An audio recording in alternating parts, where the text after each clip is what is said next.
Now, I would like to proceed further by calling the speakers. First of all, I would like to inform you all that due to unavoidable circumstances, Dr. Prakash Sama is not able to reach here. So the topic it will be discussed by Mrs. Jayanti P. Dholta. She is the former Secretary General of TNAI. Sorry, Mrs. Jayanti P. Dholta. Miss Jayanti P. Dholta. She is the former Secretary General of TNAI. Ma'am, please come on the stage and discuss about recent changes in midwifery.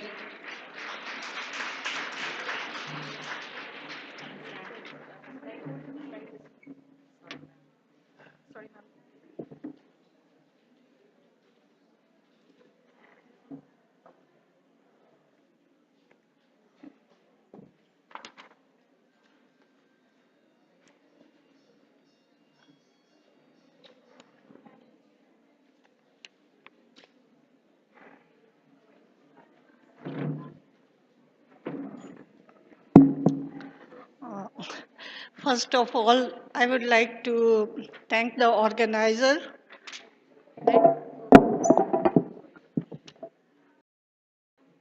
I would like to thank the organizer for having given me the chance because we are the people on the sunset side.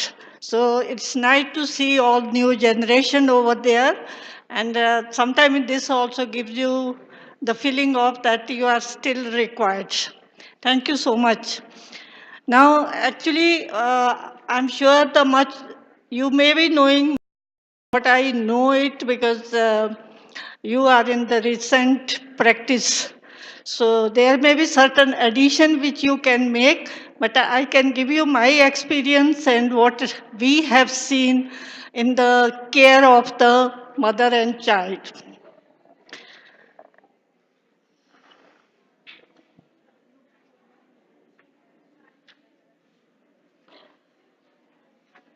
So home birth is not something, actually, if we see that most of us are born very normally.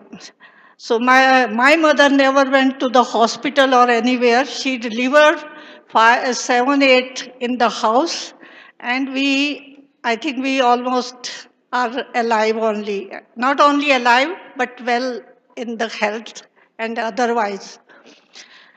But then definitely, though 90%, 95% women deliver can deliver normally and that they will have it in their own home. That is the best place for them because they have all known people around them. But there are only 5% or little more maybe there, which also is cannot be lost in a prime time, so which require also the specialized or advanced care. So that's how the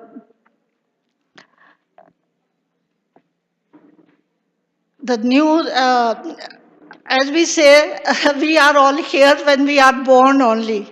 So home birth has involved sorry, it is involved, but evolved as a technological advancement in medical and technological area of the health. Emerging people expectation of better health. Though your home may be very comfortable, but you still like to be under the care of a specialized person or better person. Now, what is it now that mother and child death rate should reduce? Now that is it is a concern not only of a family or a community, but it is a global concern. So United Nations has adopted the goals that 4 and 5, which says that mother and child death should come down and also the children death under 5.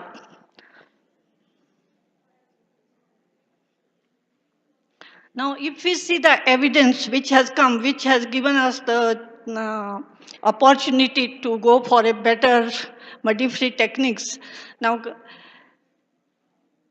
in this millennium goal itself, We can see there are a country in the Asia, or we can say in our neighbor only, like Bangladesh and Sri Lanka. So their MCH statistics is much lower than our, though we are better developed than them. Our health system somehow dilated in the realm of providing health for all.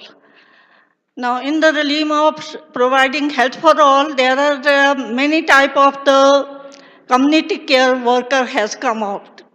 And recently, it is the ASHA.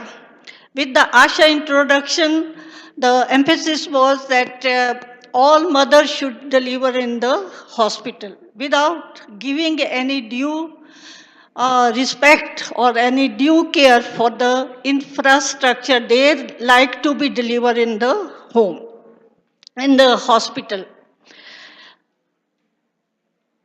Instead, making infrastructure is not very easy. It should have been to strengthen their home care. Now, main things by which we try to do this is through the antenatal care, intrapartum care, and postpartum care are the important aspect of the woman's health. Now, in that there is a certain standardization which we need to follow. I'm sure here almost everybody knows that, and this also goes with the evidence goes on changing, so we should follow those things. Now, what the important thing, as a midwife, we need to do, and we also should see that how we make our presence among the people, because it is the people who recognize us. So that means we should be very careful how one woman differ from the others. So recognition of the uniqueness of woman in pregnancy is very important, because unless that is there, the woman may not come out what is stressful to her fear, her stress. I think the previous presenter has said that how the stress and fear can affect the pregnancy, and they could be reduced. The evidence based midwifery care management is very important, and the evidence, as we know, give us an idea the what is the reason behind it. So that provide us insight into the reasoning. So there are many evidences based and they are being used, but sometime I give you the example that in my time, that is in 50, 60. So during that time, though before that I have seen in my house that the woman delivered herself with the birth attendants. But in the hospital, we were told, put her in the lithotomy position and when suck the baby's mouth and don't give anything for some time. Now those things have changed now. Now our emphasis is means that to put the child on the breast immediately, and also the exclusive breastfeeding for first 6 months and continued for 2 years. But earlier it was not so. It was even later on also, after 4 months you can start the baby on the supplementary food.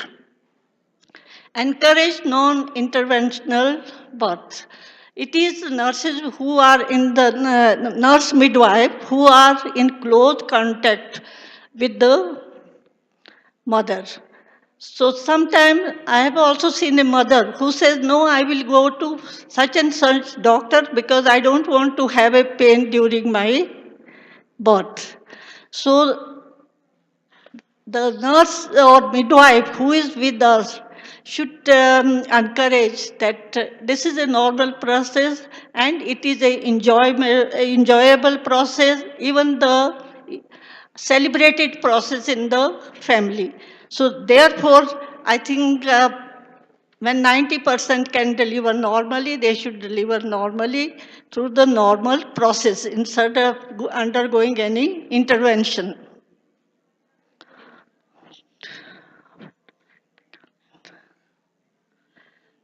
Now, another water birth. I have heard about it for many times. I have seen the demonstration also. But somehow in our country, this is neither taught nor practiced. Reason may be that the facilities, maybe the institution like this can introduce such kind of a birth so that the people get idea how what it is like and how it is beneficial for mother and the child.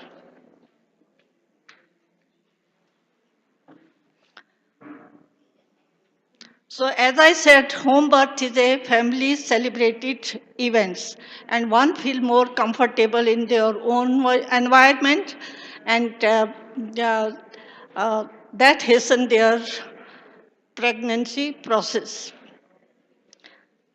For that, for a, say, in the family, the woman is familiar with her birth attendance. Sometimes we say that she delivered me, she delivered my child, she delivered somebody else. So birth attendants have been from very beginning with the mother. Though now we claim that institutional delivery, it is a statistics which shows that 60 to 65% births are happening in the institution. Let it be PHC, CHC or a hospital. But still this 30-40% are delivering in the home and that too especially in the rural area. Now what they require, home delivery is good, but they require a supervision to help them to have a safe motherhood and if there is any abnormality to convince them that they need the advice or they need to go to some places which where they can be have a safe delivery. Then another thing is also empowerment of women. So it's not empowerment of woman, it should be empowerment of the couple and also the family because it is they who take the decision. Otherwise it becomes something somebody impel them to go to this place or remain in the house. So they should be empowered, they should make their own choices that where it is better for them, they should go for the delivery. Who should be with them, who should they consult, should be their concern. Now, in after birth, it is also well known. Earlier, my time, it used to be as soon as the child is born, he's taken away in the separate thing. He's completely washed and kept in a separate. Now, it is a well-known fact that skin to skin touch and putting the child on the mother breast within an hour of delivery are said not only help their bonding, but it also mother for the evolution of uterus and later on prevent chances of cancer and also for the child more, his suckling reflexes are more in the first 20 or 25 minutes of the delivery.